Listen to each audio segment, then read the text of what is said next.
খাদিজাতুল কুবরা বলে, রাসূলুল্লাহ, এই আমুত শব্দ যখন উচ্চারণ করেছি, সঙ্গে সঙ্গে আমার সামনে অন্ধকার কবর দাঁড়ায় গেছে। আপনি বলেছেন সর্বশেষে যেই ব্যক্তি কবরে যাবে, এই দুনিয়ার 50,000 বছর তাকে কবরে থাকতে হবে। সর্বশেষে যেই ব্যক্তি মরবে কত বছর? জবান খুলে কোন কত বছর? এই যে গোরস্থানে যারা আছে, এরা আমাকে আগে গেছে না পরে যাবে? আগে, আমরা যাচ্ছি পরে। একেবারে সর্বশেষে যেই মানুষ মরবে, দুনিয়ার হায়াতে তাকে 50,000 বছর কবরে থাকা লাগবে। খাদিজা বলতেছে, যেই কবরে কোনো বাতি নাই, যেই কবরে কোনো সাথী নাই, যেই কবরে কোনো বালিশ নাই, যেই কবরে কোনো দরজা জানলা নাই, সে অন্ধকার কবরে 50,000 বছর কেমনে থাকবো, এই চিন্তায় আমার চোখে ঘুম ধরে না। সঙ্গে সঙ্গে রাসূল খাদিজার কপালে চুমু দিয়ে বললেন, খাদিজা, ওই আল্লাহর শপথ করে বলতেছি, ঈমান গ্রহণ করার পরে আপনি আল্লাহর সঙ্গে এমন একটা সম্পর্ক গড়ে তুলেছেন, আল্লাহ আপনার কবরকে জান্নাত বানায়া দিবে। এ যারা সুবহানাল্লাহ বললেন, আপনারা কি বুঝবার পারলেন রাসূল কি বলেছে? ঈমান গ্রহণ করার পরে আল্লাহর সঙ্গে যে আপনি সম্পর্ক গড়ে তুলেছেন, তাহলে আল্লাহর সঙ্গে সম্পর্ক করতে গেলে আগে কি লাগবে? ঈমান। ধরে কেন আগে কি লাগবে? আপনাকে ঈমান আছে? আছে? ঈমান মানে কি? কি বিশ্বাস? আল্লাহর উপরে বিশ্বাস। এটা কেমন হওয়া লাগবে? সাহাবেরা জিজ্ঞেস করলেন, মা হুয়াল ঈমান ইয়া রাসূলুল্লাহ? আল্লাহ রাসূল বললেন, ইকরার বিল লিসান, তাসদীকু বিল জানান, আমল বিল আরকান, এরই নাম হলো ঈমান। জবানে বলতে হবে লা ইলাহা ইল্লাল্লাহ মুহাম্মাদুর রাসূলুল্লাহ। এটা শুধু জবানে বললে হবে না, এটা কলিজার মধ্যে ঢুকান লাগবে। শুধু কলিজার মধ্যে ঢুকালে হবে না, আমল বিল আরকান, এই ঈমান অনুযায়ী আমল করতে হবে। আপনারা বলেন তো, ঈমান গ্রহণ করার পরে 1 নম্বর আমলের নাম কি? আরো জোরে, জোরসে বলুন। এই নামাজ নিয়ে যারা কবরে যাবে, 1 নম্বর প্রশ্নের উত্তর তাদের দেওয়া লাগবে না। 1 নম্বর প্রশ্নের উত্তর তাদের দেওয়া লাগবে না। যখনই মুনকির নাকির বলবে মান রব্বুকা, তোমার রবকে, সঙ্গে সঙ্গে নামাজ দাঁড়িয়ে বলবে, এই মুনকির নাকির, কাকে রব সম্পর্কে প্রশ্ন করতেছ? সে দৈনিক কয়বার সূরা ফাতিহা পড়েছে তোমরা জানো? সূরা ফাতিহার শুরুই হচ্ছে আলহামদুলিল্লাহি রাব্বিল আলামিন। যাকে রব সম্পর্কে প্রশ্ন করেছো, সে প্রতিদিন কত রাকাত নামাজ পড়েছে, কতবার সূরা ফাতিহা তেলাওয়াত করেছে। যখন রুকুতে গেছে তখন বলে সুবহান রাব্বিয়াল আযীম, যখন সিজদায় গেছে তখন বলে সুবহান রাব্বিয়াল আলা। দুনিয়াতে এতবার রবের জিকির করেছে, আজকে তাকে আবার রব সম্পর্কে প্রশ্ন করতেছ।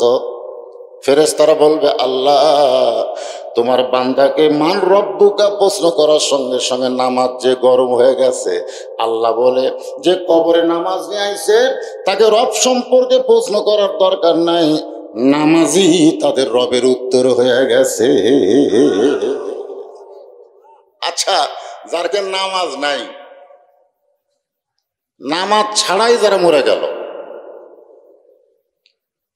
মনে করেন আপনারা যারা এখানে বসে আছেন, মাগরিবের নামাজও পড়েননি, এশার নামাজও পড়েননি, কিন্তু ফজর আগে মরে গেলেন। দুনিয়ার কত মানুষ জানাজা করে, কবরে দোয়া করে রাখলে আপনারা জান্নাতে যাবেন? কথা কয় না। লা সালাতা লা ঈমানা, যার নামাজ নাই তার ঈমানই নেই। তাহলে বেনামাজি যারা কবরে গেল, এরা কি মুসলমান হয়ে গেছে না বেঈমান হয়ে গেছে? এই জন্য আল্লাহ বলেন, ইয়া আইয়ুহাল্লাযীনা আমানু তাকুল্লাহা হাক্কা তুকাতিহি ওয়ালা তামুতুন্না ইল্লা ওয়া আনতুম মুসলিমুন।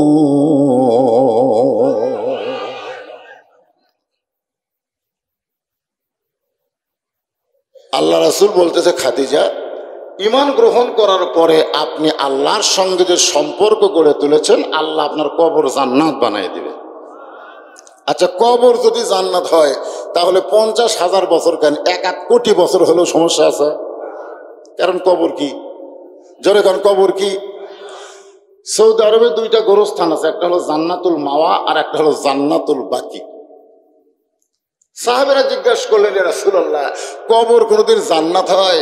রাসূল বললেন, এই গোরস্থানের মধ্যে যারা থাকবে তাদের কবর পর্যন্ত জান্নাতের একটা সম্পর্ক থাকবে। জোরে খান সুবহানাল্লাহ।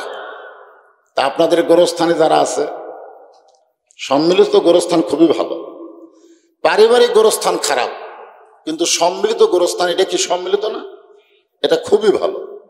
মনে করেন, এটা আমি বোঝানোর জন্য বলতেছি যে আমি ওয়াজ করতে গিয়ে খুব গরম লাগতেছে, তখন এক ভাই এসে একটা ফ্যান সেট করছে যে হুজুর যেন গরম না পায়, ফ্যানের বাতাসে হুজুর যেন ঠান্ডা হয়, এটা কিন্তু বুঝাচ্ছি।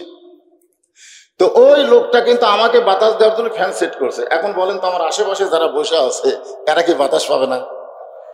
পাবে কি পাবে না? কিন্তু উদ্দেশ্য কি? এরা না আমি, আমারই উদ্দেশ্য করে বাতাস দেয়, কিন্তু আমার আশেপাশে যারা আছে সবাই বোনাস হিসাবে বাতাস পায়। সম্মিলিত গোরস্থানে কোনো ব্যক্তি যদি আল্লাহওয়ালার কবর হয়, ওই কবরের জন্য যখন আল্লাহ রহমতের বাতাস দেয়, প্রত্যেকটা কবর সেই বাতাসের একটা অংশ পায়। এজন্য সম্মিলিত গোরস্থান ভালো। এটা আল্লাহ রাসূলই করে গেছে, নাম হলো জান্নাতুল বাকি। সেই জান্নাতুল বাকির মধ্যে যিনি শুয়ে আছেন, একটা মহিলা, তার নাম হলো ফাতেমা। যেরকম তার নাম কি? আর যেই মহিলার আমি ওয়াজ করতেছি, খাদিজা, তিনি আছেন জান্নাতুল মাওয়া। জান্নাতুল মাওয়া হলো কাবার কাছে, আর জান্নাতুল বাকি হলো রাসূলের রওজা শরীফের পাশে। যেরকম সুবহানাল্লাহ। খাদিজা ছোট বাচ্চার মতন কাঁদতেছে। রাসূল বলেন, খাদিজা, আল্লাহ তোমার কবরকে জান্নাত বানায় দিবে, এরপরও আপনি কেন কাঁদতেছেন? খাদিজা বলে, রাসূলুল্লাহ, আপনার কথা আমার বিশ্বাস হয়, কিন্তু আমি যদি আপনার কাছে কিছু চাই, যেই বলছে আমি যদি আপনার কাছে কিছু চাই, সঙ্গে সঙ্গে নবী বলছেন, নাউজুবিল্লাহ, নাউজুবিল্লাহ, নাউজুবিল্লাহ, 3 বার। যেরকম কয়বার? খাদিজা চমকে উঠছে, ইয়া রাসূলুল্লাহ, আমি শুধু বলেছি আপনার কাছে যদি কিছু চাই, আপনি 3 বার নাউজুবিল্লাহ বললেন কেন? রাসূল বলেন, খাদিজা, ঈমান মজবুত করো। ঈমান গ্রহণ করার পরে আল্লাহ ছাড়া অন্য কারো কাছে চাওয়া জায়েজ। দেখছেন? এই মুসলমান, নবীর কাছে চাওয়া জায়েজ নাই, আর আপনারা খাজা বাবার কাছে চান। আল্লাহরে ধন নবীরে দিয়ে, আল্লাহ আছে গায়েব হইয়া, নবীর ধন খাজানিয়া শুয়া আছে আজমিরে, কেউ ফেরে না খালি হাতে, খাজারে তোর দরবারেতে। আপনাকে সিরাজগঞ্জের মধ্যেই তো এনায়েতপুর। যেরকম ঠিক কিনা? হায় রে, একবার আমি ওখানে গেছিলাম। হায় হায়, আমার দয়াল বাবার দরবারেতে কেউ ফেরে না খালি হাতে।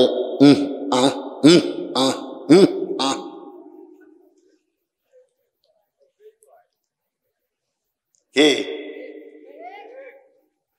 এটা তাওহীদ না শিরক? যেরকম তাওহীদ না শিরক? 2011 সালে আমি গেছিলাম প্রথম রাসূলের রওজার পাশে, প্রথম রওজার পাশে গিয়ে খেলে হাত তুলছে এরকম। আমরা কবরের পাশে হাত তুলি না, দোয়া দরুদ পড়ার জন্য হাত তুলি কি তুলি না? ওরে মোনাজাত করি। আমি সেই রাসূলের পাশে কেবল হাত তোলা মোনাজাত করতেছি, ইতিমধ্যে মদিনার এক পুলিশ এসে আমার হাতের উপর লাঠি দিয়ে ঠেসি দেয়, মানো কুল্লু হারাম, মানো। আমি কইলাম, কে রে পুলিশ? আমি হলাম একটা শাটাল বক্তা, হ্যাঁ, আর তুই আমার হাতে লাঠি দিয়ে ঠাসি দিস আর বলিস মামনু কুল্লু হারাম। এটা আমার মন বলতেছে। আমি একটা বিশাল বক্তা, আমার হাতে ফাঁসি দেওয়া পুলিশের ঠিক না, কিন্তু আমার ইমান বলতেছে বজলুর রশিদ, বাংলাদেশের ভেজাল মৌলবি, মদিনার পুলিশের ইমান তোর চাইতেও ঠিক। আমার ইমান বলতেছে তুই হলো ভেজাল মৌলবি। ধরে কোন কি মৌলবি? কারণ তুই যে দেশে জন্ম নিছিস, যেই দেশে মানুষের আইন দিয়ে রাষ্ট্র চলে, ওখানে কোনো ভালো মানুষ তৈরি হতে পারে না। আর মদিনায় কোনো মানুষের আইন চলে না, চলে আল্লাহর আইন। ধরে কোন কথা ঠিক? আর আল্লাহর আইন যেখানে চলবে সেখানে শিরক বেদাত চলবে না। আজকে আমাদের বাংলাদেশে যে আইনগুলো চলতেছে, সেই আইনের বিরুদ্ধে কিছু কথা বললেই অনেকে চোখ লাল করে কবে হুজুর আবার রাজনীতি শুরু করলো। এই যে আজকে এই চ্যাপ্টার বাদ, আজকে খালি মরার ওয়াজ। জোরে কোন কিসের ওয়াজ? মরা। তো কিভাবে মরবেন এইটা প্রকৃত ভাবে শুনবার গেলে ইনশাল্লাহ কোরআনের কথা, হক কথা চলে আসবে। জোরে কোন ঠিক কিনা? খাদিজা বলতেছেন, রাসূলুল্লাহ, আল্লাহ ছাড়া অন্য কারো কাছে চাওয়া জায়েজ নাই। এটা আমার ইমান শিখেছে, জেনেছে, বুঝেছে। কিন্তু খাদিজা বলতেছে আল্লাহ ছাড়া অন্য কারো কাছে চাওয়া জায়েজ নাই, এটা আমার ইমান জেনেছে, শিখেছে, বুঝেছে। কিন্তু নবী বললেন আবার কিন্তু কি? খাদিজা বলতেছে কিন্তু হলো, আমি আপনার কাছে যা চাবো তা যদি আল্লাহ দিবার না পারে, আমি আপনার কাছে যা চাবো তা যদি আল্লাহ দিবার না পারে। আপনার বলেন তো, আল্লাহ দিবার পারে না এমন কথা বলা যাবে না? পরিমনির পেটে বাচ্চা চাইছে, বিয়ার আগে না বিয়ার পরে? কথা কয় না। এটা কে দিছে? আল্লাহ দিছে। মরিয়মের পেটে বাচ্চা চাইছে, এটা কে দিছে? সুবহানাল্লাহ। এই যে হালামুল আর একটা বাড়াছে, নাম হলো বুবলি খাতুন। জোরে কোন কি খাতুন? আর বিয়ার খবর কেউ জানে না, অথচ 2.5 বছরের বাচ্চা লিয়া মিডিয়ায় হাজির হয়েছে। খাদিজাতুল কুবরা বলে, ইয়া রাসূলুল্লাহ, মনে করেন আপনার সঙ্গে আমার বিয়ে হয় নাই, তাহাজ্জুদের নামাজ পড়ে আমি যদি আল্লাহকে বলি, আল্লাহ খাদিজার পেটে একটা বাচ্চা দাও, আপনি বলেন তো নবী, আল্লাহ কি খাদিজার পেটে বাচ্চা দিবে না? আপনারা বলতেছেন আল্লাহ তো সবই পারে। রাসূল বলতেছে আল্লাহ দিবার পারলেও দিবে না। কারণ একজনকে দিয়েই আল্লাহ যে বিপদে পড়ছিল, তার নাম হলো মরিয়ম। ধরে কোন তার নাম কি? মরিয়ম যখন বাচ্চা প্রসব করলো তখন বিপদে পড়লো জাকারিয়া। মরিয়মের আপন খালু জাকারিয়া আলাইহিস সালাম বিপদে পড়লেন।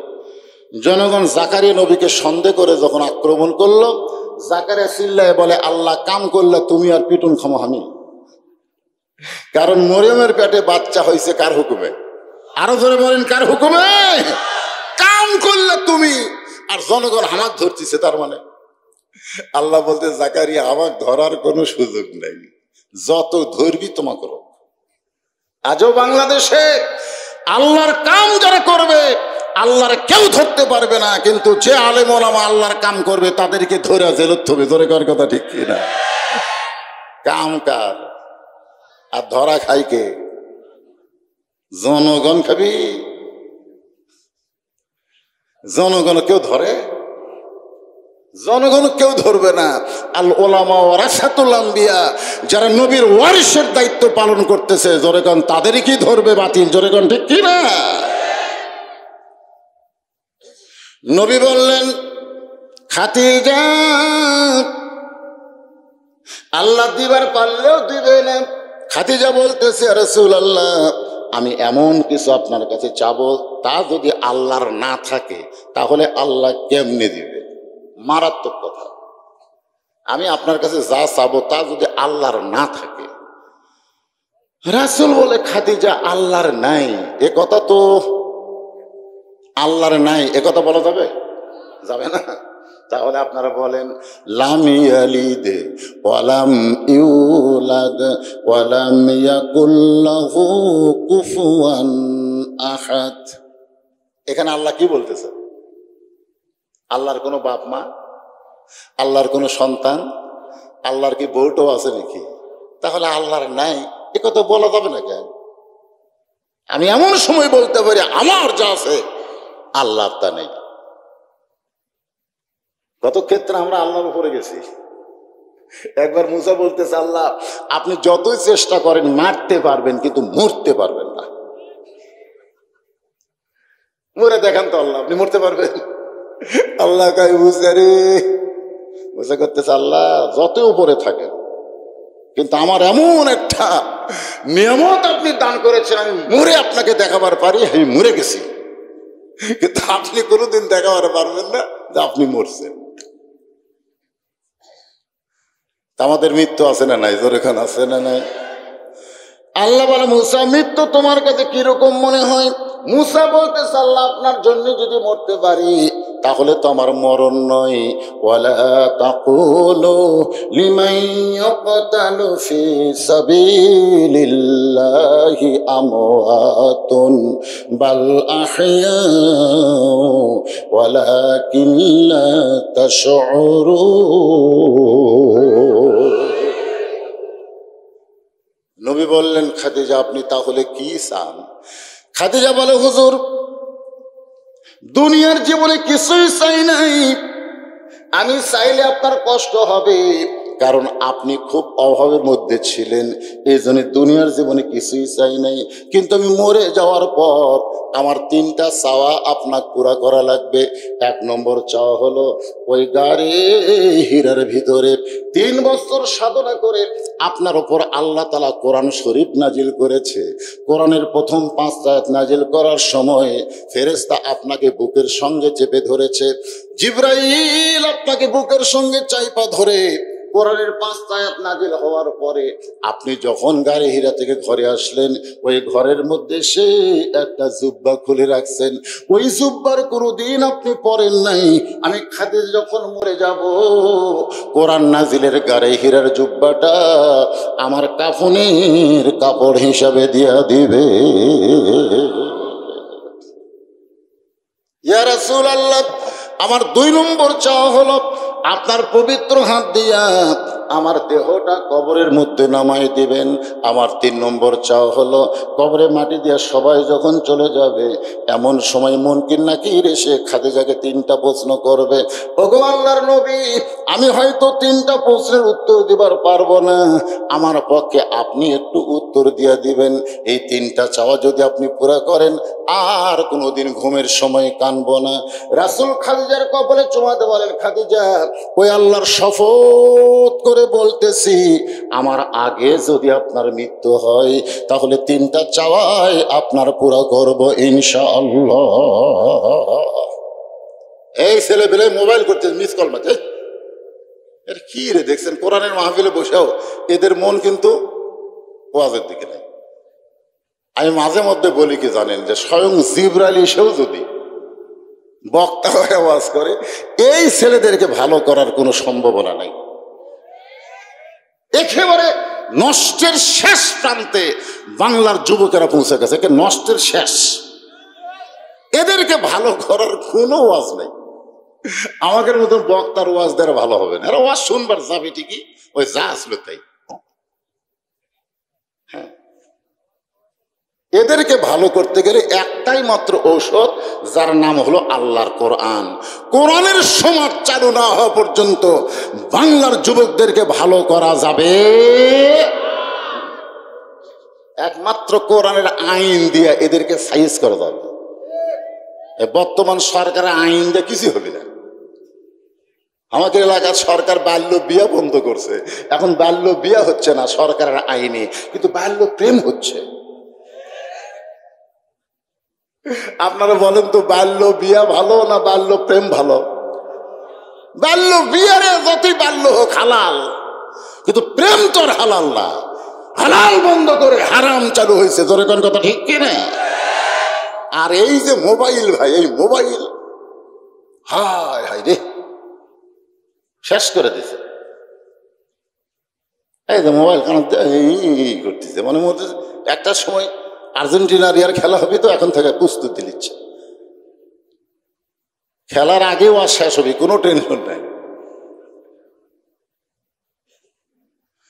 শোনো বাজান, কে কখন মরবে এটা আমরা জানি না রে। আজকে গোরস্থানের পাশে মাদ্রাসা, কবর কেন্দ্রিক আলোচনা হচ্ছে। যে কোনো সময় আমাদের মৃত্যু হবে, এখান থেকে বাড়ি যাওয়ার কোনো গ্যারান্টি নেই, কোনো গ্যারান্টি নেই। আর বউ আমাকে বলে আজকে রাত কখন আসবে? আমি বললাম কাউসারির কথা মনে আছে। বউকে যখনই আমাকে বলে কখন আসবেন, আমি তখন বলে কাউসারির কথা মনে আছে। কাউসারি বাড়িতে কয়ে গেছিল 2টার সময় আসবো। ওয়াজ করতে করতে টোলা পড়ছে, এনায়তপুর নিয়ে গেছে, মরছে। আরে কাউসারির বাড়ি তো উল্লাপাড়া, মরছে কোন জায়গা আমার সাথে বেশি জানেন? বাড়িতে মরছে না বাইরে মরছে? তা আমি বগুড়া থেকে সিরাজগঞ্জ এসেছি, এখান থেকে বাড়ি যাওয়ার কোনো গ্যারান্টি? তাহলে আপনাকে মনে হয় গ্যারান্টি আছে? তাহলে এই আলোচনা এত কঠিন, এত বাস্তব সম্পর্ক কথা হচ্ছে, তারপর অন্যদিকে খেয়াল করেন কেন? রাত 1টার পরে মেসি কিভাবে গোল করলো, কোন কর্নারে গোল করলো সেটাও কর পারবে। দেখতেছে ঘুম ধরবে, আয় আয় কে কিভাবে গোল করলো সেটাও কর পারে না। ওয়াজ কটা বন্ধ হবে সেটা পরের কথা, কিন্তু আমি ছেলেদেরকে বলতেছি, আপনাদের না, আপনারা তো সাইজের মানুষ। এই ছেলে ছোট্ট বাচ্চা খালি কান্দে, পানি পড়া দিয়ে কান্না থামে না। 2-3 বার পানি পড়া দিলাম, কান্না থামে না। আমি একদিন মাকে বললাম এখন খবর কি? বলে আর কান্দে না। তো কি পড়া দিয়ে কান্না বন্ধ হলো? বলার বাপ একটা মোবাইল কিনে দিছে, আর কান্দে না। যখনই কান্দে তখন গেম বের করার সামনে দেয়, ওই কান্না বন্ধ করে খালি মোবাইল দেখে। ছোট ছোট বাচ্চাদেরকে বাপ মা নষ্ট করতেছে মোবাইল দিয়ে, জোরে কোন কথা ঠিক কিনা? আর যারা যৌবন যুবক হয়েছে, অনলাইনের মধ্যে, করোনার মধ্যে লেখাপড়া অনলাইনে, এটা সুযোগ পাচ্ছে। হায় হায়, অনলাইনে এখন কাম শুরু হয়ে গেছে। একটু মনোযোগ দিয়ে শোনেন। আল্লাহ রাসূল বললেন, খাদিজা আমার আগে যদি আপনার মৃত্যু হয় তাহলে আপনার 3টা চাওয়াই আমি পুরা করব ইনশাআল্লাহ। তাহলে কে কখন মরবে এটা আল্লাহর নবীও জানে, জোরে কম। যদি রাসূল কি বলছে, যদি আমার আগে আপনার মৃত্যু হয়, তার মানে রাসূল বুঝাচ্ছে যে আপনি আগে মরবেন না আমি আগে মরবো, এটা কে জানে? আপনারা মনে হয় জানেন, জানেন না? অনেকে কিন্তু বলতেছে যে এত বছর আগে, কত বছর, এত বছর আগে, এত সময়ের আগে চেয়ারে বসে টিকার নামবো না। দ্বিতীয় বক্তা আমি আসার পরেও যদি চেয়ারে বসে থাকতো তাহলে এটা আদবি হতো না বেদবি হতো? কথা কন না কেন, আদবি না বেদবি? কারণ প্রধান বক্তা যখন আসবে তখন দ্বিতীয় বক্তার থাকা চলবে না। সব জায়গায় এরকম যোগ্য মূল্য আছে, জোরে কোন কথা ঠিক কিনা?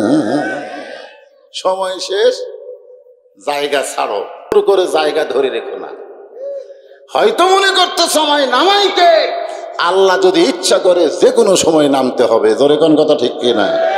কারণ আল্লাহ কোরআনে বলেছেন, তো ইজ্জু মান তাশা, পড়েন তো ইজ্জু মান তাশা ওয়া তুযিল্লু মান তাশা বিয়াদিকাল খায়র ইন্নাকা আলা কুল্লি শাইইন কাদির। সম্মান দেওয়ার মালিককে, অপমান করার মালিককে, ভালো মন্দর মালিককে, সমস্ত ক্ষমতার মালিককে।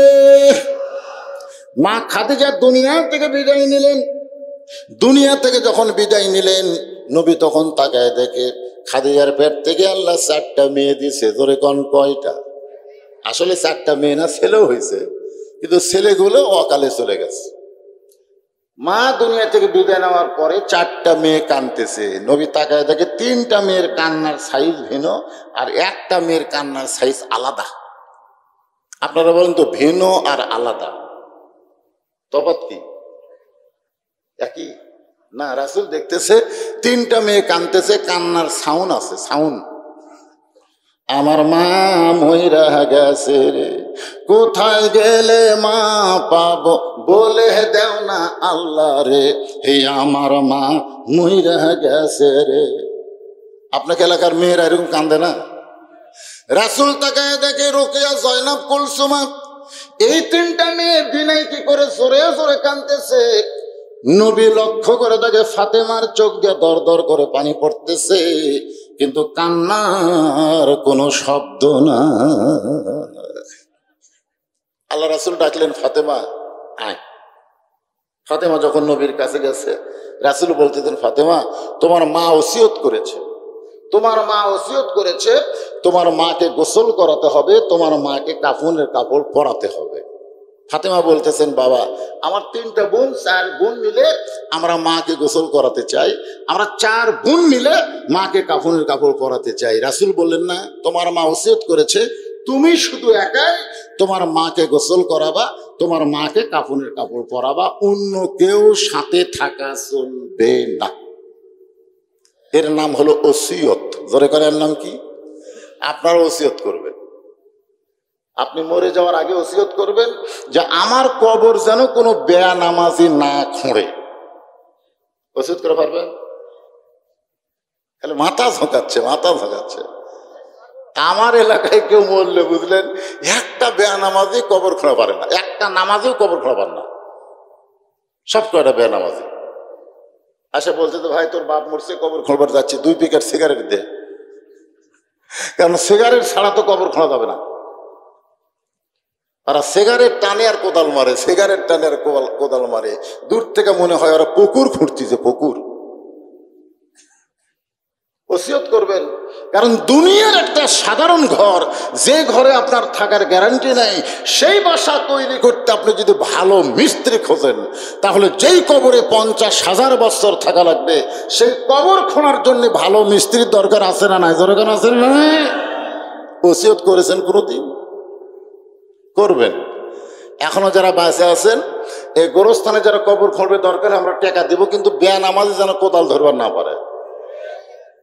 কারণ বেনামাজি মান তারাকা সালাতু মুতাম্মিদান ফাকাত কাফারা, ইচ্ছা করে একটা ওয়াক্ত নামাজ যারা বাদ দিল তারা কাফের হয়ে গেল। যেরকম তারা কি হলো? আমি যেই বলবো বেনামাজি, আপনারা বলবেন কাফের, বলতে পারবেন না? বেনামাজি আরো জোরে, জোরসে বলুন। আর আপনাদের গোরস্থানে যারা কবর খোঁড়ে, এরা কি? মিশাল আছে, মিশাল।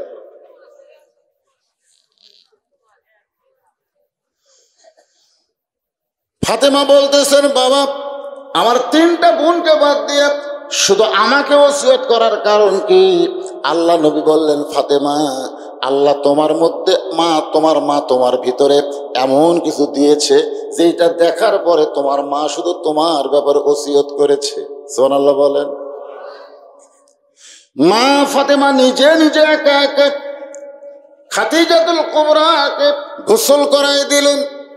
মা খাদিজাতুল কুবরা যখন গোসল হয়ে গেল, তখন ফাতেমা এসে বাবার কাছে বলতেছে, বাবা এখন আমার মাকে কাফনের কাপড় পরাতে চাই, মেহেরবানি করে কাফনের কাপড় দেন। সঙ্গে সঙ্গে নবী আমার ওই জুব্বাটা বের করে ফাতেমার হাতে যখন দেয়, ফাতেমা ছোট বাচ্চার মতন কান্দের, বলে, বাবা দুনিয়ার দোকানে কি নতুন কোনো কাপড় নাই? দুনিয়ার দোকানে কি নতুন কোনো কাপড় নাই? নতুন কাপড় না দিয়া আমার মাকে কেন পুরানো জুব্বা দিচ্ছেন? রাসূল বলেন, ফাতেমা তুমি কি বলতে চাও? ফাতেমা বলতেছে, বাবা আমি জানি, সুবহানাল্লাহ, আমি জানি আমার মা যখন আপনাকে বিয়ে করছে তখন আপনি একটা রাখাল ছিলেন। আমি এটাও জানি আমার মা যখন আপনার বউ হয়েছে তখন আমার মা গোটা মক্কার সবচাইতে ধনী মেয়ে ছিল। আজকে সেই ধনী মেয়েটা মরে গেল, আর আপনি নতুন কোনো কাপড় না দিয়ে এই পুরাতন জুব্বা দিচ্ছেন। আল্লাহ রাসূল বললেন, ফাতেমা তুমি কি জানো? ফাতেমা বলতেছে, আমি জানি, কারণ আমার মা মাঝে মধ্যে আমাকে বলতো, ফাতেমা আমার বিয়ার খবর শুনবা। বারবার বলার কারণে আমি একদিন বললাম, মা তোমার বিয়ার খবর কি? খাদিজা বললেন, মা তুই কি জানিস? ফাতেমা বলতেছে, মা আপনার যখন বিয়া হয়েছিল তখন আমি কোথায় ছিলাম? খাদিজা বলতে, তোমার তো জন্মই হয়নি, তাহলে আমি জানবো কেমনে? ফাতেমা বুঝবার পারছে যে এই ঘটনার মধ্যে কিছু শিক্ষা আছে, ঠিক কিনা বলেন? যেরকম আল্লাহ তাআলা কোরআনে বললেন, আলাম তারা কাইফা ফাআলা রাব্বুকা বিআসহাবিল ফিল। ওগো নবী, আপনি কি কাবা ঘর ধ্বংস করা এই হস্তি বাহিনীকে দেখেছেন? যারা কাবা ঘর ধ্বংস করতে এসেছিল, এই হস্তি বাহিনীকে আপনি দেখছেন? তো রাসূল বলতেছে, আল্লাহ যখন কাবা ঘর ধ্বংস করতে এসেছিল তখন আমি কোথায় ছিলাম? আল্লাহ বলতেছে, তখন তো আপনার জন্মই হয়নি। এখানে কি বলছে? আলাম তারা, আপনি কি দেখছেন? তো নবী কিন্তু আব্রাহা বাদশাহ যখন কাবা ঘর ধ্বংস করতে এসেছিল তার 5 বছর পরে জন্ম নিয়েছে। কয় বছর পরে? আর তাকে আল্লাহ বলতেছে, আপনি কি দেখছেন? আপনারা বলেন তো এই কথার মধ্যে গুরুত্ব আছে না নেই? হ্যাঁ। ফাতেমা বললেন, মা, আমার বাবা যখন রাখাল ছিল সেই রাখালের সঙ্গে মক্কার ধনবতী রমণীর বিয়েটা কেমনে হলো? খাদিজা বলতেছেন, ফাতেমা তাহলে শোনো, আমি একদিন বেলকনিতে বসে আছি, এমন সময় দুপুর বেলা দেখি আমার সব রাখালগুলো ঘরের মধ্যে আরাম করতেছে। আমার হাজার হাজার উট দুম্বা চড়ানো বাদ দিয়ে রাখালগুলো যখন ঘরের মধ্যে আরাম করে, রাখালের সর্দারকে ডাক দিয়ে বললাম, রে সর্দার, তোমাদের কি ভয় ডর নাই? আমার হাজার হাজার উট দুম্বা চড়ানো বাদ দিয়ে তোমরা দুপুর বেলা ঘরে বিশ্রাম করো। রাখালের সর্দার বলে, মালকিন, আপনি হয়তো জানেন না, আমরা ভাগ্য গুণে এমন একটা রাখাল পাইছি যে রাখাল চাকরিতে জয়েন করার পরে আপনার হাজার হাজার উট দুম্বা ভদ্র হয়ে গেছে। খাদিজা দাঁড়িয়ে গেছে, দাঁড়াচ্ছে, বসে আছিল, দাঁড়িয়ে গেছে। কি কো একটা রাখাল? রাখালের সর্দার বলতেছে, মালকিন, আপনি জানেন না, ওই যে রাখাল আমরা পাইছি, সে রাখাল যদি বলে উট খাও, উটেরা খাওয়া শুরু করে। রাখাল যদি বলে এই দুম্বা খাওয়া বন্ধ করো, সঙ্গে সঙ্গে খাওয়া বন্ধ হয়ে যায়। রাখাল যদি বলে চলো, উটের লাইনে উট, দুম্বার লাইনে দুম্বা, রাস্তা নেই। খাদিজা বলতেছে, এ গাঁজাখুরি গল্প। হ্যাঁ, একটা মানুষ রাখালের বাধ্য কোনোদিন জন্তু জানোয়ার হতে পারে না। রাখালের সর্দার বলে, বিশ্বাস যদি না হয় আপনি তদন্ত করেন, আপনি তদন্ত করে দেখেন তো রাখালের সর্দারের কথা ঠিক আছে কিনা। খাদিজা বলে, ফাতেমা, 25 বছরের রাখালকে তদন্ত করতে গিয়ে দেখি সূর্যের তাপে পাথর পোড়া গন্ধ, বালু পোড়া গন্ধ, কিন্তু তোমার বাবা রাখালের মাথায় কে যেন ছাতা ধরেছে। আমি একটু কাছে গিয়ে তাকায় দেখি এক খণ্ড মেঘ তোমার বাবার মাথার উপর ভাসতেছে। তোমার বাবা যেদিকে যায় মেঘটাও সেদিকে যায়। তোমার বাবা যখন বসে মেঘটা নিচের দিকে চলে আসে। আমি খাদিজা আশ্চর্য হয়ে গেলাম, এই রাখাল কি মানুষ নাকি? নিকটে গিয়ে একটু দেখতে চাই। তোমার বাবার মুখের দিকে লক্ষ্য করে দেখি 400 গ্রহ তারা, তারি নূরের ইশারা, নইলে যে অন্ধকারে ডুবিত এই ধরনী। সবাই বলেন, নবী মোর পরশমণি, নবী মোর সোনার খনি, নবী নাম ভাবে যেজন সেই তো দোজাহানের ধনী। কেরে যুবকের, এই সাদা কালা গান ভালো, সাদা সাদা কালা কালা, বাদাম বাদাম কাঁচা বাদাম ভালো। আর যেটা বলতেছি তো এটার সাথে তোমরা বিড়বিড় করো না কেন? মনের ঘরে তালা দিয়া চাবি নিয়েছেন সাই, আমি অধম সাধ্য কি তার হুকুম ছাড়া বাইরে যাই, হুকুম ছাড়া বাইরে যাই। এ যুবকরা বলো, আমার 2 কান্দে 2 মোহরি, লেখিতেছেন ডায়েরি, দলিল দেখে রাই দিবে, টাকা পয়সার নাই কারবার। আছেন আমার মুক্তার, আছেন আমার বারিস্টার, শেষ বিচারের হাইকোর্টেতে তিনি আমায় জামিনদার।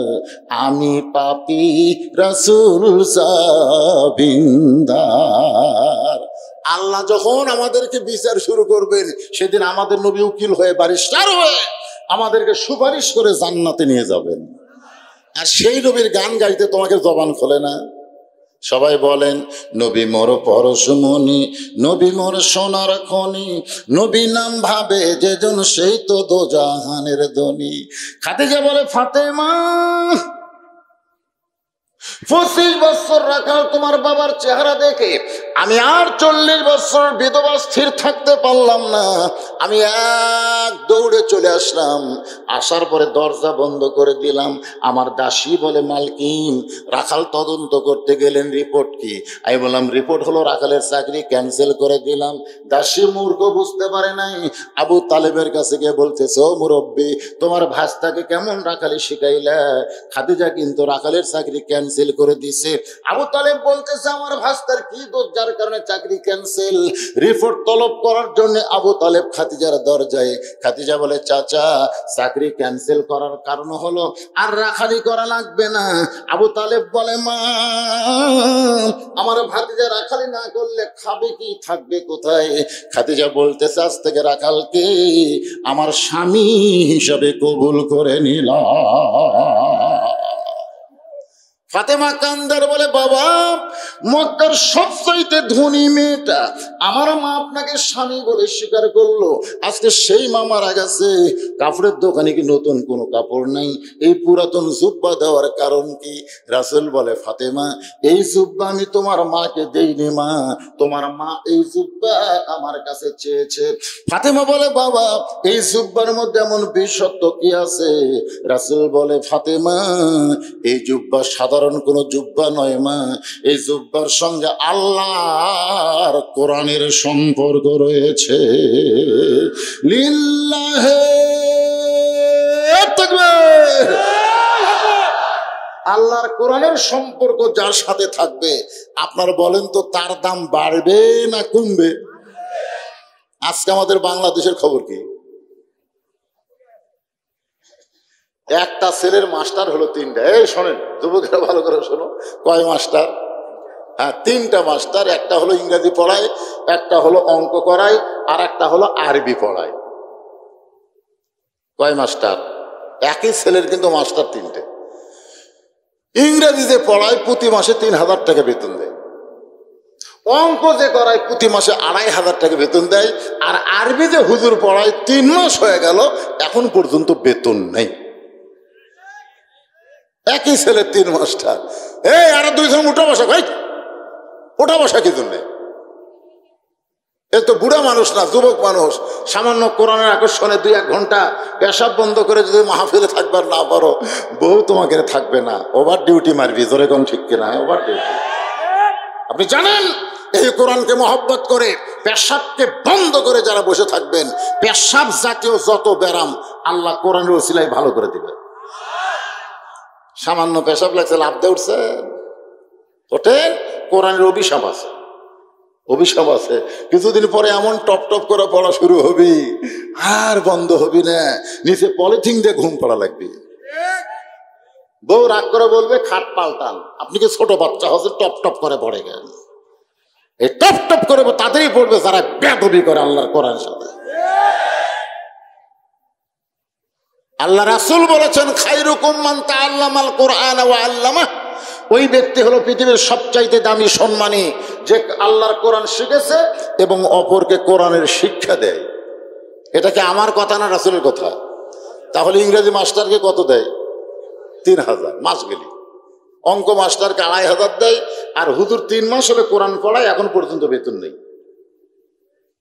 একজন ছেলে যে আব্বাক বলতেছে, আব্বু, আমি তো কোরআন নিজে নিজেই পড়বার পারি, কারণ বাংলাদেশের যত শিক্ষা আছে তার মধ্যে সহজ শিক্ষার নাম কি? আল্লাহর কোরআন। সুবহানাল্লাহ বলেন। আপনার বলেন তো ভাই, এখানে যত মানুষ আছেন, আপনারা কি সূরা ফাতিহা কোনোদিন মাদ্রাসাত পড়ছেন? মাদ্রাসাত পড়া লাগছে?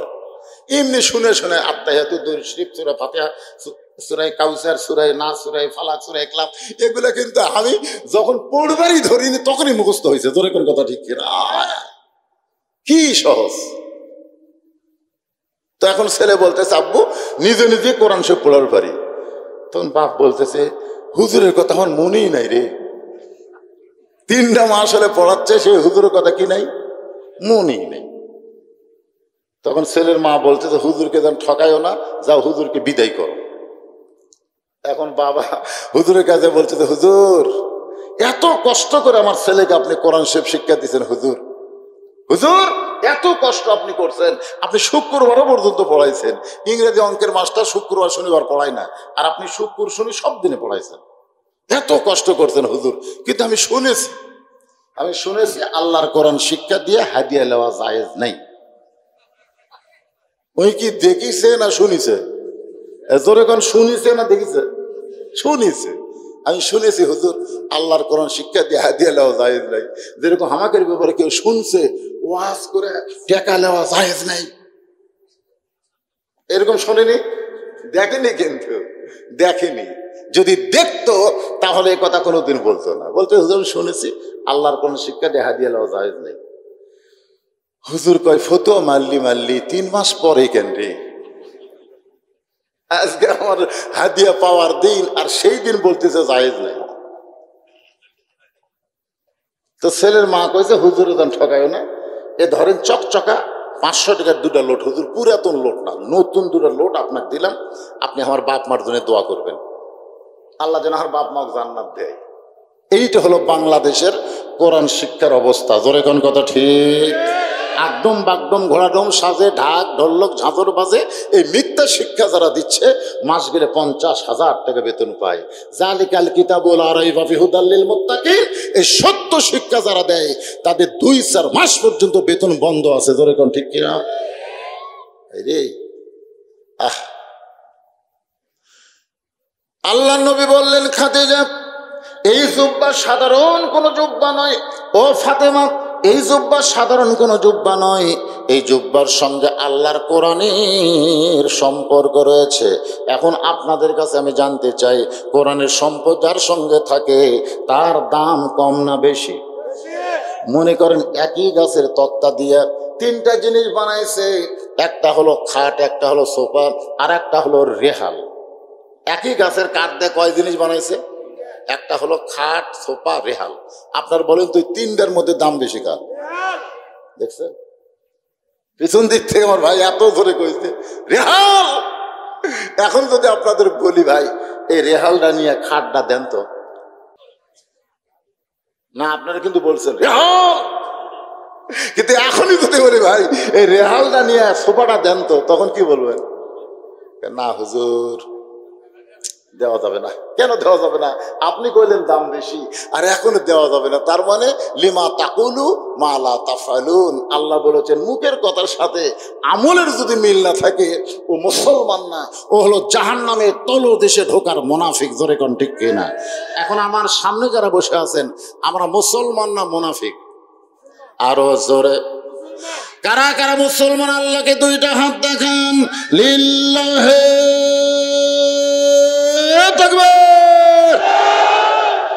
হাত নামান। আর কারা কারা মুনাফিক তারা 2টা হাত তোলেন।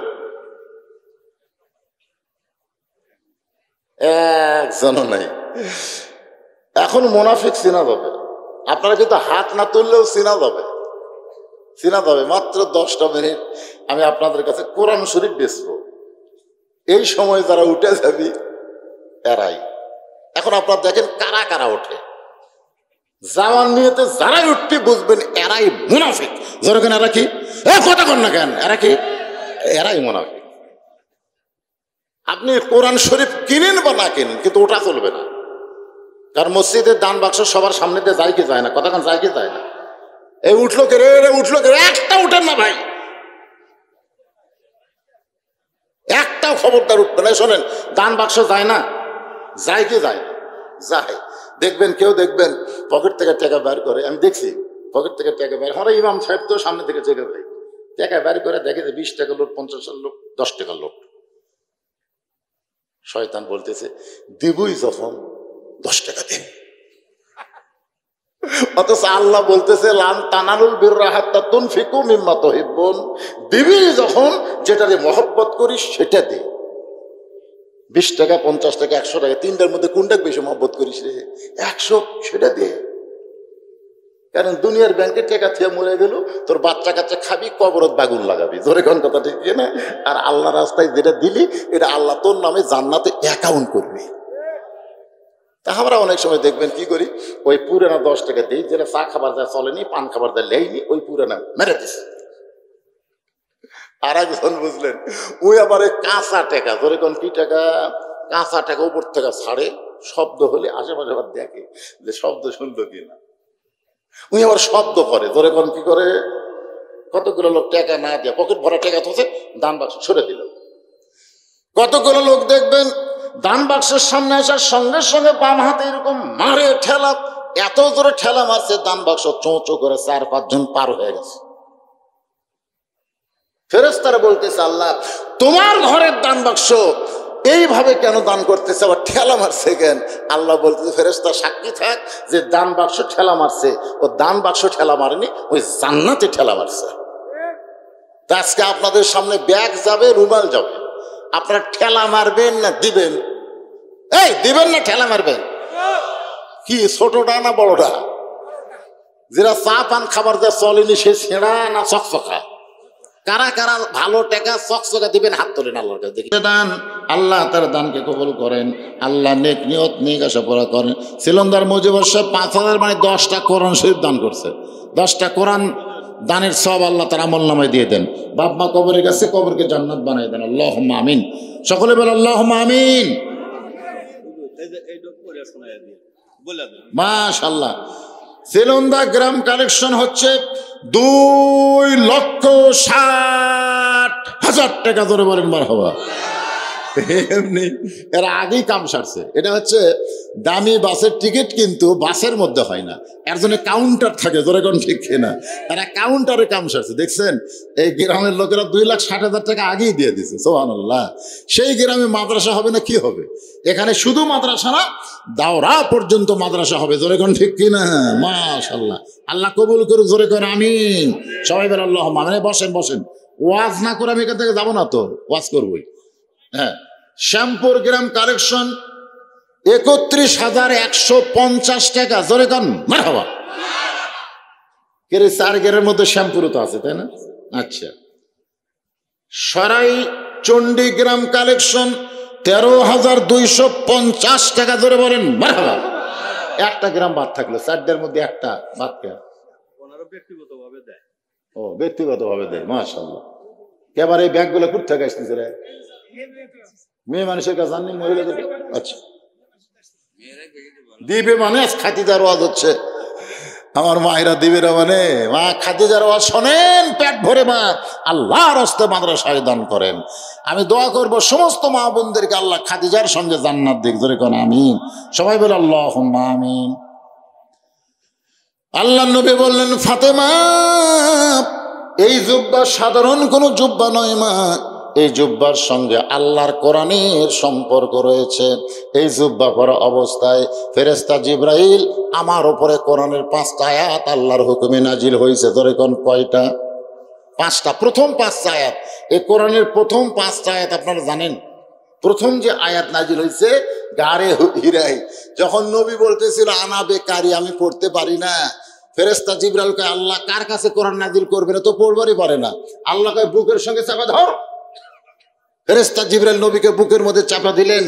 তারপরে নবীর জবান ফুটে বের হলো, ইকরা বিইসমি রাব্বিকাল্লাযী খালাক। সুবহানাল্লাহ। ইমাম গাজ্জালী রহমতুল্লাহ আলাইহি ব্যাখ্যা করেছেন, নবী ইচ্ছা করে পড়েন নাই, নবী পড়তে পারি না এ কথা বলেন নাই। ইমাম গাজ্জালী বলতেছেন নবী বলেছেন আমি পড়বো না, আমি পড়বো না। জিবরাইল বলতেছে হুজুর আপনি কেন পড়বেন না? নবী বলেন জিবরাইল শুধু পড়তে বললে পড়বো না, আগে জানতে হবে পড়ার ধরন কি, আগে জানতে হবে পড়ার ধরন কি। কারণ সব পড়া পড়া যাবে না, যেই পড়া মানুষের চরিত্র গড়বে সেই পড়াই মুসলমানকে পড়তে হবে। কথা ঠিক? একটা মা আমার 400 টাকা দান করছে। আমি ওয়াজ আর আদায় দুটো একসাথে পারি না। যখন আদায় খেলে আদায়, যখন ওয়াজ খালি ওয়াজ। আদায় ওয়াজ আদায় ওয়াজ, এটা আমি পারি না ভাই। হ্যাঁ ঠিক আছে, আপনারা যে যা দেবেন, কারণ আপনারা এটা মনে করবেন না যে আমি আপনাকে নাম মাইকে বললে আল্লাহ শুনে তারপরে খাতাত লিখবি, তা মনে করবেন না। আপনি যখনই দিবেন সঙ্গে সঙ্গে আপনার নাম জান্নাতের খাতায় লেখা পড়বে। সুবহানাল্লাহ কন না কেন? সখিউ হাবিবুল্লাহ, রাসূল বলেছে কালা রাসূলুল্লাহ সাল্লাল্লাহু আলাইহি সাল্লাম সখিউ হাবিবুল্লাহ, দানকারী আল্লাহর দোস্ত। জোরে কোন সুবহানাল্লাহ। আল বাখিলু আদুবুল্লাহ, আল বখিল আদব্বুল্লাহ, যারা বখিলতা করলো, কৃপণতা করলো, টাকা পকেটে থেকেও দান করলো না, আল্লাহ বলতেছে আমার শত্রু রে, আমার শত্রু। তা আপনারা কি আল্লাহ শত্রু হবেন? এই জন্য যা পারেন সবাই হাত তুলছেন, দিচ্ছেন, ব্যাগ ভরে যখন আইসে মাশাআল্লাহ দিয়েছে, কিন্তু লোট গুলো এখানে ছোট ছোট মারছেন, বড় লোট আছে মাশাআল্লাহ, মোটা মোটা বলে পার্টি আছে, সে পার্টিটা কখন আসবে? ফজর নামাজের পর। মাদ্রাসার সভাপতি, মাদ্রাসার সহসভাপতি, মাদ্রাসার সেক্রেটারি, মাদ্রাসার ক্যাশিয়ার, মাদ্রাসার সদস্য, তারপরে বদরই সদস্য, দাতা সদস্য, এইরকম সদস্য আছে না? জোরে করে আছে না? আমি তাদের কাছে বলবো আপনারা এই সুযোগে দিয়ে দেন, আমার ওয়াজ শোনেন। এবার নবীর মেয়ে ফাতেমা ওই জুব্বাখানা নিয়ে খাদিজাতুল কুবরাকে পরানোর জন্য রওনা দিলেন। নবী আমার সঙ্গে সঙ্গে যাচ্ছেন, ফাতেমার সামনে, নবী পিছনে। অথচ আল্লাহ কোরআনে বলেছে আমার নবী যখন চলবেন তখন নবীর সামনে কেউ চলতে পারবেন না। সুবহানাল্লাহ। কিন্তু আল্লাহ নবী ফাতেমাকে আগে দিয়ে নিজে পিছনে চলতেছে, কারণ কি জানেন? কারণ মেয়ে ফাতেমাকে আল্লাহ নবী মায়ের মতো সম্মান দিতেন, মায়ের মতন সম্মান দিতেন। সেই ফাতেমা জান্নাতুল বাকির মধ্যে শুয়ে আছে। আলীকে গভীর রাতে বললেন, স্বামী গো, আজকে রাত্রে আমার মৃত্যু হবে, আমি মরে যাওয়ার পর আমার 3টা চাওয়া আপনি পুরো করবেন। খাদিজা বলেছিল, নবী গো, আমি মরে যাওয়ার পর আমার 3টা চাওয়া পুরো করবেন। ফাতেমা বলতেছে, স্বামী গো, আমি মরে যাওয়ার পর আমার 3টা চাওয়া পুরো করবেন। মা বলেছেন 3টা, মেয়েও বলতেছে কয়টা? 1 নম্বর চাওয়া হলো রাতের অন্ধকারে আমাকে কবর দিবেন। আমি ফাতেমা পর্দা নিশি, সারা জীবন পর্দার মধ্যে ছিলাম, দিনের আলোতে কবর দেওয়া চলবে না, রাতের অন্ধকারেই আমাকে কবর দিবেন। আমার 2 নম্বর চাওয়া হলো আমার কোনো জানাজার ব্যবস্থা আপনি করবেন না, আমার জানাজার ব্যবস্থা করা লাগবে না। আলী বলে, ফাতেমা, লক্ষ লক্ষ মানুষ তোমার জন্য দোয়া করবে, কেন জানাজার ব্যবস্থা করব না? ফাতেমা বলে, স্বামী গো, লক্ষ লক্ষ মানুষ যদি বলে ফাতেমা ভালো, আর আপনি যদি বলেন ভালো না, ওই লক্ষ মানুষের দোয়া দিয়ে ফাতেমার কোনো লাভ হবে না। দুনিয়ার সব মানুষ যদি ফাতেমা খারাপ, আর আপনি যদি বলেন আমার বউ ফাতেমা ভালো, এক স্বামীর সার্টিফিকেটে ফাতেমার 8টা জান্নাতের দরজা খুলে গেল। ওগো স্বামী, আমার 3 নম্বর চাওয়া হলো আমার লাশটা খাটনিতে তুলবেন না, আমার লাশটা খাটনিতে তুলবেন না, কারণ খাটনি কান্দে নেওয়ার 4 জন পুরুষ আমার দুনিয়াতে নাই। নবী যদি থাকতো বাবা, তাহলে মরা মেয়ে লাশের খাটনি কান্দে নিবার পারতো। আমার হাসান হোসেন যদি বড় হইতো, মায়ের লাশের খাটনি কান্দে নিবার পারতো। ওগো স্বামী, আমার লাশটা কান্দে করে জান্নাতুল বাকির পূর্ব কোনায় দাফন করবেন। গভীর রাত্রে হতারি দাফন করার পর আল্লাহকে বলতেছে, আল্লাহ, ফাতেমার জানাজা হলো না, ফাতেমার জন্য আমি দোয়া করি, আল্লাহ ফাতেমাকে তুমি কবুল করে নাও। এই দোয়া করার পরে তাকায় দেখে সামনে নতুন কোনো কবর নাই, এই মাত্র ফাতেমার কবর দিল, সেই কবর নাই। কোথায় গেল ফাতেমার কবর? গোটা জান্নাতুল বাকির মধ্যে আলী দৌড়ায় আর বলে, ফাতেমার কবর, ফাতেমার কবর। আল্লাহ ডাকতে বলে, আলী রে, আমার ফাতেমা পর্দা নিশি, আমি আল্লাহ জোহরা ডিগ্রি দিয়া ফাতেমার কবরকে কিয়ামত পর্যন্ত পর্দা করে দিয়েছি। লিল্লাহে তাকবীর। আমার মা বোনেরা যারা পর্দার অন্তরালে ওয়াজ শুনতেছেন, মা, ওই ফাতেমা হলো সাইয়্যিদাতুন নিসা আহলিল জান্নাহ, জান্নাতে নারীদের সর্দারিনী হবে। ফাতেমার সাইন ছাড়া আপনারা কেউ জান্নাতে যাবার পারবেন না। ফাতেমার সিগনেচার যদি পাওয়ার চান, তাহলে পর্দার ভিতরে আপনাদের থাকতে হবে। মা, কার মধ্যে থাকা লাগবে? পর্দা। এখন ফাতেমা সামনে সামনে, মা খাদিজা যেই ঘরের মধ্যে আছে, ওই ঘরের মধ্যে ফাতেমা যেই মাত্র ঢুকেছে, সঙ্গে সঙ্গে আল্লাহ নবী দরজা বন্ধ করে দাঁড়িয়ে আছে। ফাতেমা ঘরের মধ্যে ঢুকলেন, নবী কিন্তু ঘরের মধ্যে ঢুকলেন না, নবী দরজায় দাঁড়িয়ে আছেন। কিছুক্ষণ পরে ফাতেমা দরজা খোলে, নবী তাকায় দেখে ফাতেমা মুচকি মুচকি হাসতেছে। রাসূল চমকে গেছে, ফাতেমা কানতে কানতে তুমি আমার যোগ্য নিয়ে তোমার মাকে কাফনের কাপড় পরানোর জন্য ঢুকলা, এখন হাসতে হাসতে কেন দরজা খুললা? ফাতেমা বলতেছে, বাবা কানতে কানতে কেন ঢুকলাম আপনি জানেন, হাসতে হাসতে কেন দরজা খুললাম আপনি জানেন। রাসূল বলে, ফাতেমা তুমি কানতে কানতে ঢুকলে আমি জানি, কারণ একজন মেয়ে তার মাকে কাফনের কাপড় পরাবে অবশ্যই কানবে, কিন্তু হাসতে হাসতে দরজা খুললে ফাতেমা আমি রাসূল জানি না। সুবহানাল্লাহ খবর না? এদের কতগুলা শালারা কয় রাসূল গায়েব জানে, গায়েব জানে। তাহলে ফাতেমা হাসতে হাসতে দরজা খুললো, এটাই রাসূল জানে না। গায়েবের মালিক কে? আরো জোরে গান, ঈমান ঈমান ঈমান। গায়েবের মালিক হচ্ছে একমাত্র আল্লাহ। সেজন্য আমরা সকলে সূরা হাসরের শেষ দিন আয়াত পড়ি না? পড়েন আপনারা? পড়েন একটা আয়াত এখন একটু পড়েন তো। হুয়াল্লাহুল্লাযী লা ইলাহা ইল্লাহু আলিমুল গায়বি ওয়াশ শাহাদাতি হুয়ার রহমানুর রহিম। আল্লাহু আকবার। গায়েবের মালিক কে? রাসূল বলতে তো, ফাতেমা তুমি হাসতে হাসতে দরজা কেন খুললাম? আমি রাসূল জানি না, আমি জানতে চাই তোমার হাসতে হাসতে দরজা খোলার কারণ কি? রাসূল জানবার চাই কি কারণে ফাতেমা হাসতে হাসতে দরজা খুললো, এটা রাসূল জানবে। জোরে কোন, কে জানবে? তো রাসূল যদি জানতে চাই, আপনার রাসূলের উম্মত হয়ে জানবার চান না? কারা কারা জানবার চান হাত তোলেন তো দেখি। লিল্লাহি তাকবীর।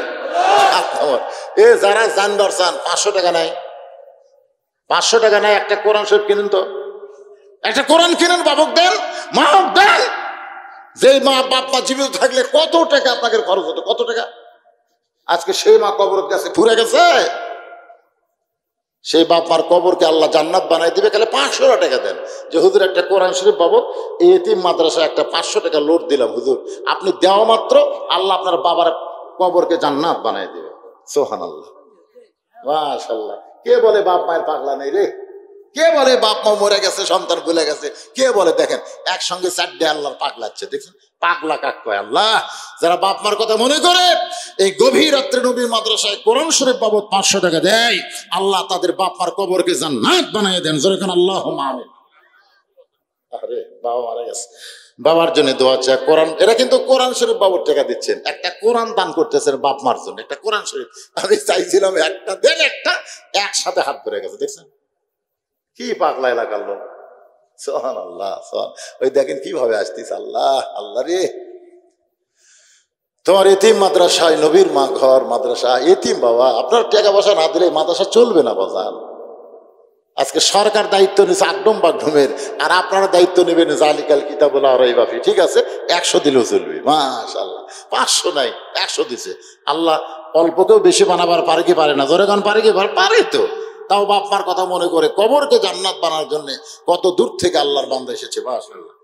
আরেকজন কোরআন শরীফ বাবদ 500 টাকা দান করেছে, আল্লাহ কবুল করেন। আরেকজন কোরআন বাবদ 500 টাকা দান করছে, আল্লাহ কবুল করেন। আরেকজন আল্লাহর কোরআন বাবদ 500 টাকা দান করছে, আল্লাহ কবুল করেন। দেখেন কিভাবে দৌড়ে আসলো। কিরে বাজানে, কি নাম রে? তুই মেসির পক্ষে না নেইমারের পক্ষে? সব 2 ভাগ হয়ে গেছে, একটা মেসি একটা নেইমার। কালকে ব্রাজিল জেতার পরে আমার এলাকায় কি মিছিল হতো জানে? মনে করতেছ বিশ্ব জয় করছে, অথচ নেইমার এই শালা করে চিনি না। এরা মিছিল করে নামই শোনেনি রে, বাংলাদেশ কি এটাই জানে না, অথচ ওর মিছিল করতেছে আমাকে দেশ হতো। আল্লাহ দেখেন, যে একটা কিশোর ছেলে এখনো ঠিক মতো দাঁড়িয়ে মতো ওঠেনি, আল্লাহর কোরআন বাবদ 500 টাকা দান করে দিল, এদিকে টাকা ঠিক হয়ে গেছে। আল্লাহ আবার তোমার বান্দারা কোরআনের জন্য 500 করে টাকা করতেছে দান। আল্লাহ দানকে কবুল করে জান্নাত ঘরের মালিক বানায় দেন। জোরে বলে আল্লাহুম্মা আমিন, জোরে বলে আল্লাহুম্মা আমিন। আল্লাহ রাসূল বলে, ফাতেমা কি কারণে হাসতে হাসতে দরজা খুললে মা? তুমি না বললে আমি জানবো কেমনে? ফাতেমা বলে, বাবা এতদিন আমি বিশ্বাস করেছিলাম আপনি বাইরেও জানেন ভিতরে জানেন, আপনি সব জানেন। রাসূল বললেন, মা ইয়ানতিকু আনিল হাওয়া ইন হুয়া ইল্লা ওয়াহয়ুন ইউহা। আল্লাহু আকবার। না ওয়াজতে তো চা খাই না, চা খাবো সেই দিন আমার সামনে বসা শ্রোতারা পাবে যেই দিন। আপনারা যতদিন পাবেন না আমারও টেজর চা খাওয়া হবে না। একলা একলা খাওয়া আমি পছন্দ করি না, সগলি মিলা খাওয়ার চাই। দরকার হলে আমরা 10 মিনিট চা বেরোতে দেবো, ধরে কোন কথা ঠিক কিনা? আমি কমিটিকে বলবো ভাই একটা বার খিলে দেখেন ওয়াজের কি শান বরকত হয়। সবাই চা খাবি, 1 ঘন্টার জন্য শরীর আবার তাজা হবে, ধরে কোন কথা ঠিক কিনা? কিন্তু এরা খালি বক্তা খিলাবি, খালি বক্তা।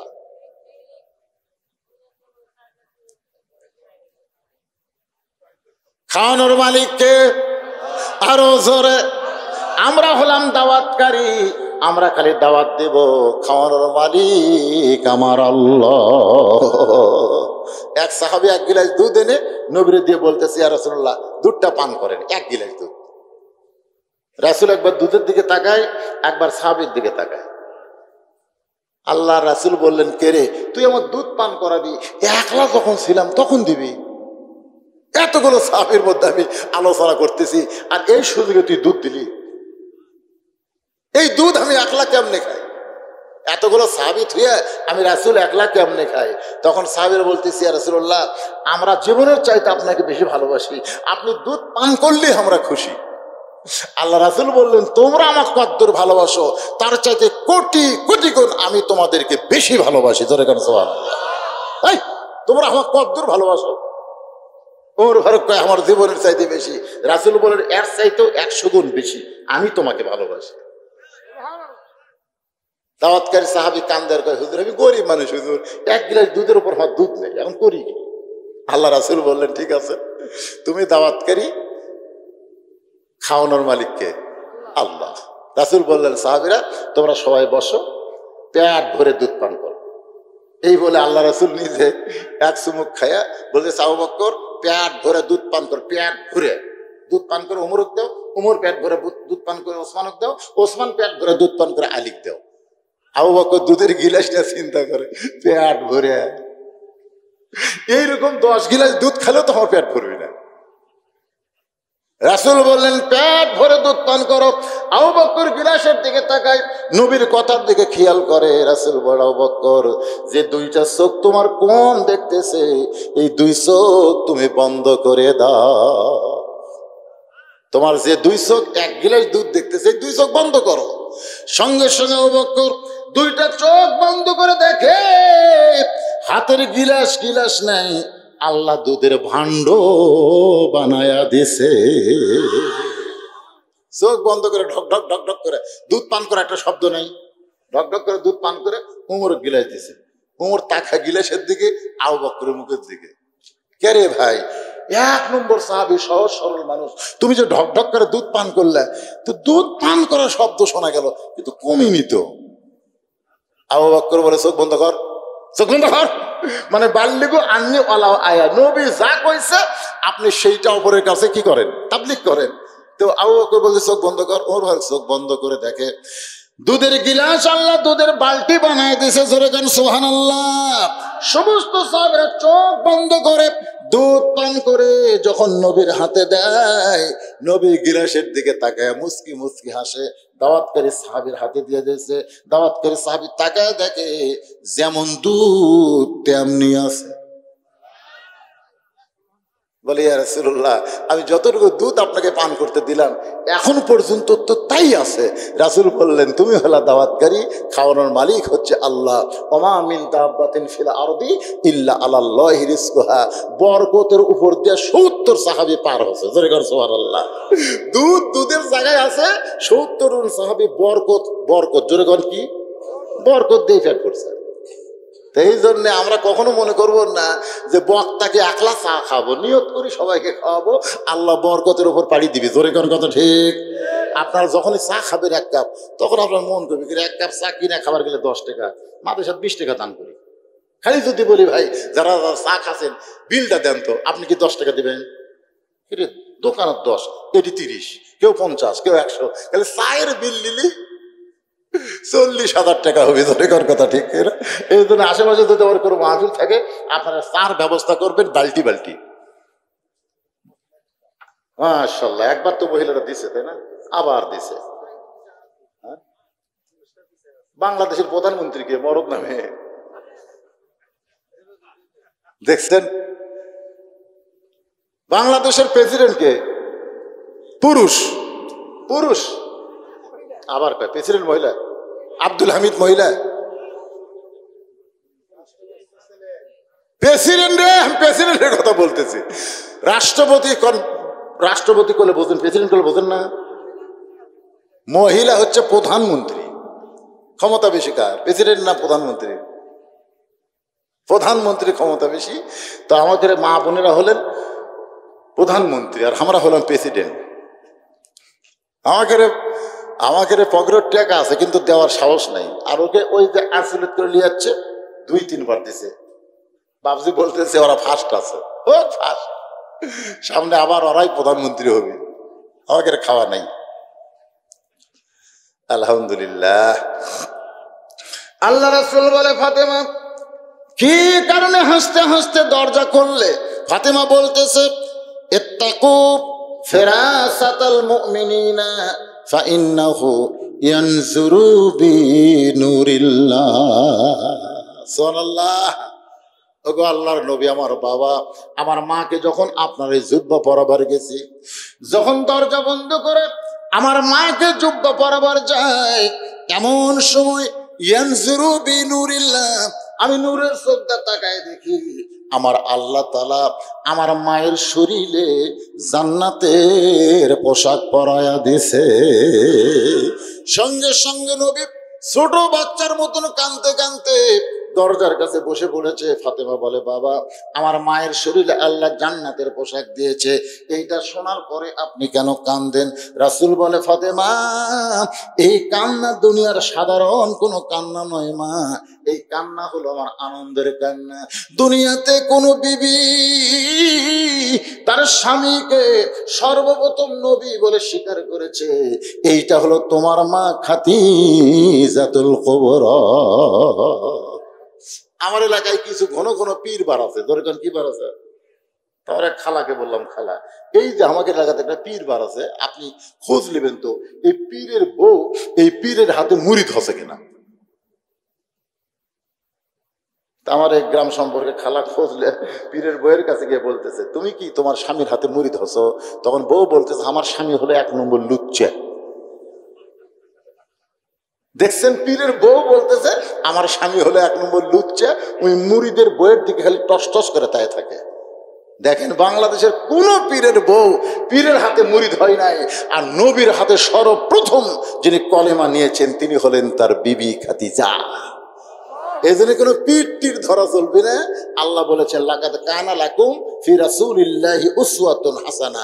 যদি সফলতা অর্জন করতে চাও, রাসূলকে তোমাদের মডেল হিসেবে আদর্শ হিসেবে গ্রহণ করে নাও।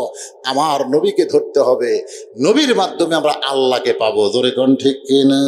উপায় নাই রে, সবাই বলেন উপায় নাই রে, উপায় নাই রে, উপায় নাই নবী বিনে আল্লাহ পাওয়ার উপায় নাই। নিজের হাতে খাদিজাতুল কুবরাকে নবী কবরের মধ্যে নামায় দিচ্ছেন, নবীর 2 চোখ দিয়ে দর দর করে পানি পড়তেছে। আবু বকর বলে, রাসূলুল্লাহ হুজুর আপনি যদি এমন করে কাঁদেন তাহলে আমরা কেমনে সহ্য করব? রাসূল বলে, আবু বকর এই খাদিজা যতদিন আমার বিবাহ ছিল, বউ ছিল, জীবিত ছিল, ততদিন আমি দ্বিতীয় কোনো বিয়ে করি নাই। মা খাদিজা যতদিন নবীর ঘরে ছিল, নবী কিন্তু দ্বিতীয় কোনো বিয়ে করেন নাই। রাসূল বলে, আবু বকর আমার খাদিজা শুধু বিবি ছিল না, আমার দরদ ছিল। আমি যত রাতই দরজায় দাঁড়াইছি, যত রাত কোনোদিন 2টা 3টা 4টা এমনও হয়েছে আমি কখন আসবো আল্লাহ ছাড়া কেউ জানে না, কিন্তু যেই মাত্র দরজায় দাঁড়াইছি কোনোদিন খাদিজা বলে ডাকতে হয় নাই। খাদিজা দরজা খুলে দেয়।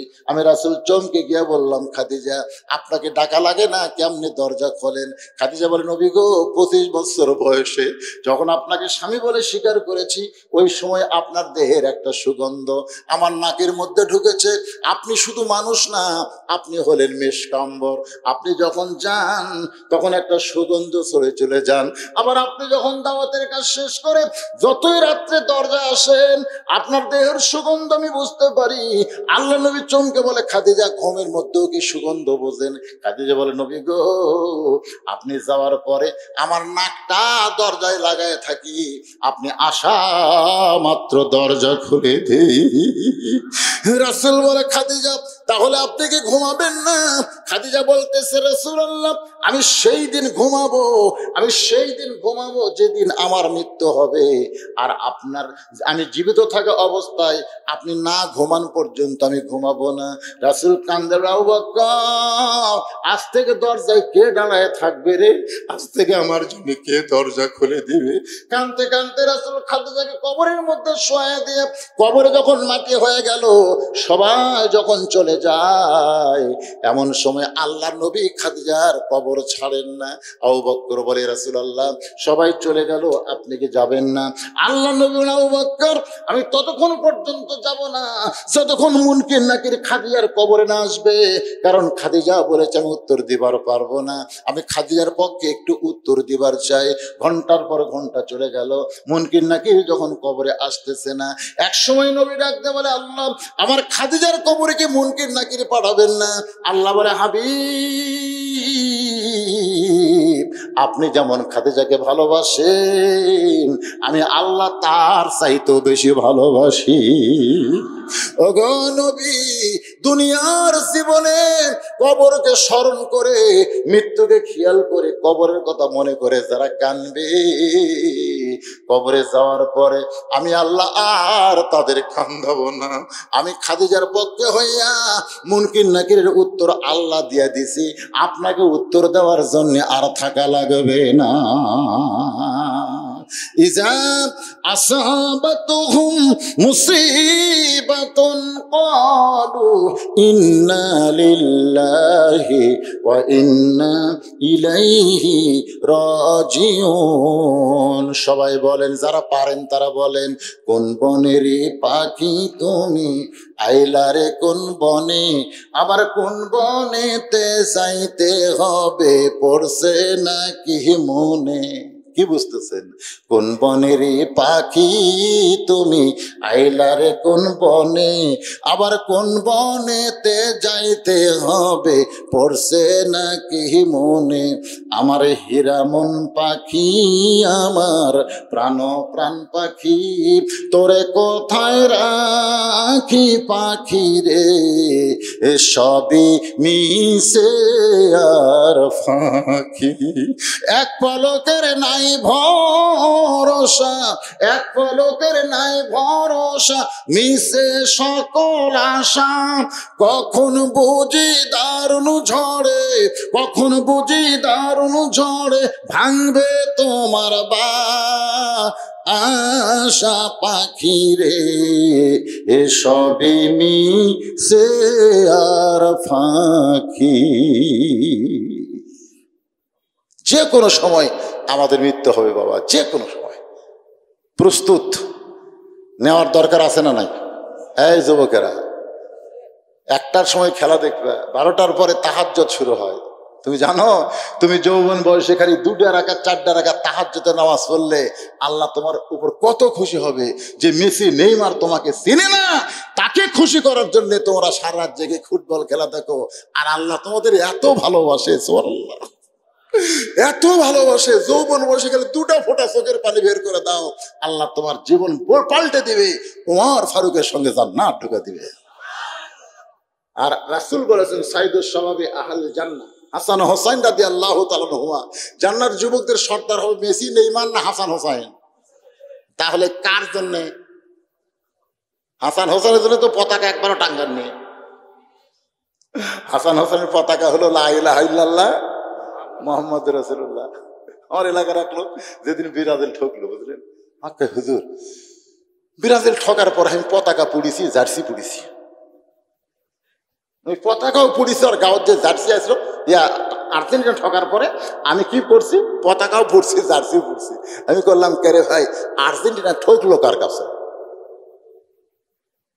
তখন বলতে, মানে ওর কাছে আর্জেন্টিনা একেবারে পরিষ্কার, কিন্তু সৌদি আরব আপনারা বলেন তো ফেরেশতা ওর চাপাত কি করবি কোন তো কথা কন? যদি ফুলগুলো হয় অভিমানে ঝরে যায়, আমি মালা গেথে বলো কারে পরাবো, সে যে কেন এলো না কিছু ভালো লাগে না। আর্জেন্টিনা ব্রাজিলের সাপোর্টার কবরে আসো, তোমায় মজা দেখাবো। আর্জেন্টিনা ব্রাজিলের সাপোর্টার না হয়ে আল্লাহ রাসূলের সাপোর্টার হও। সুবহানাল্লাহ। হাসান হোসেনের সাপোর্টার হও। আল্লাহ আমাদের সমস্ত যুবকদেরকে কবুল করুক, আমাদের কবুল করুক, আজকের মাহফিলকে কবুল করুক, সকলের দান সদকা কবুল করুক, সকলে বলে আমিন। আমি অসুস্থ অবস্থায় যতটুকু আলোচনা করলাম আমার জন্য দোয়া করবেন। আজ কিছুক্ষণ আগে একদল এসে সেই রাগ, আমি কিন্তু এক সপ্তাহ ওয়াজ বন্ধ করছি, আমার শরীরের গোটা শরীর ঘা হয়ে গেছে। আমি তখনই ওনাদের বলছি, ভাই আপনাকে সময় আছে 1 ডিসেম্বর আমি মাহফিল করতে পারবো না, শরীর অবস্থা ভালো না, ডাক্তার নিষেধ করছে। হাই রে গরম রে। একজন আমাকে বলতে যে হুজুর বেলকুচির মধ্যে ঢুকতে পারবেন না। আমি বললাম পাগলা, বেলকুচির মধ্যে হয়তো ঢুকতে পারবো না, কিন্তু আল্লাহ জান্নাতে ঢুকাতে পারে। তোর এখন কথা ঠিক কি না? তুমি কি বেলকুচির বাদশা আছো? আচ্ছা ঠিক আছে। মাদ্রাসার বাচ্চারা মোনাজাতের পরে যখন যাবে জনগণ 2-1 টাকা করে দান করতে পারে, এই জন্য তোমরা রুমাল নিয়ে দাঁড়িয়ে থাকবো বাবা। আল্লাহুম্মা আমিন। আল্লাহুম্মা আনতাস সালাম ওয়া মিনকাস সালাম তাবারাকতা ইয়া যাল জালালি ওয়াল ইকরাম। আয় আল্লাহ তাআলা, সেই মাগরিবের নামাজের পর থেকে রাত 12টা পার হয়ে গেল, এই দীর্ঘ সময় পর্যন্ত তোমার পাগল বান্দা বান্দিরা আরামের বাড়ি আরামের ঘুমকে বাদ দিয়া কোরআন হাদিসের মহব্বত কলিজার মধ্যে নিয়ে এই জান্নাতের বাগানে বসে বসে আলোচনা শোনার শেষে আমি গুনাহগারের সঙ্গে রহমতের দরজায় ফকির হয়ে দোকানে হাত তুলেছে। আল্লাহ মেহেরবানি করে আজকের মাহফিল আমাদের সকলের হেদায়েতের জন্য, নাজাতের জন্য, জান্নাতের জন্য কবুল করো। এই মাহফিলের শুরু থেকে শেষ পর্যন্ত যত আলোচনা হয়েছে আল্লাহ, এর মধ্যে যদি ত্রুটি হয়, ভুল হয়, মাফ করে দিও। এর যা হাদিয়া মঞ্জুর করো, সোনার মদিনায় নবী পাকের রওজা মুবারকে আল্লাহ কবুল করে নাও। তামাম আম্বিয়ায়ে কেরাম, আসহাবে কেরাম, তাবিঈন কেরাম, তাবা তাবিঈন কেরাম, তামাম পৃথিবীর মাটির নিচে যত মুমিন মুমিনা আছে আল্লাহ সকলের আরওয়াহ ফরে হাদিয়া কবুল করো। মাবুদ, আমরা যারা হাত তুলেছি আমাদের জনম দুঃখনী মা যাদের কবরে গেছে, ছোট্ট একটা শব্দ হলো মা, এই নামের মধ্যে কি মধু, যাদের মা নাই তারাই বুঝতেছে। এই দরদের মা যাদের কবরে গেছে আল্লাহ মেহেরবানি করে মায়ের কবরকে জান্নাতের টুকরা বানিয়ে দাও। বাবার বাড়ি ঘর সবই আছে, আমি সহ আমরা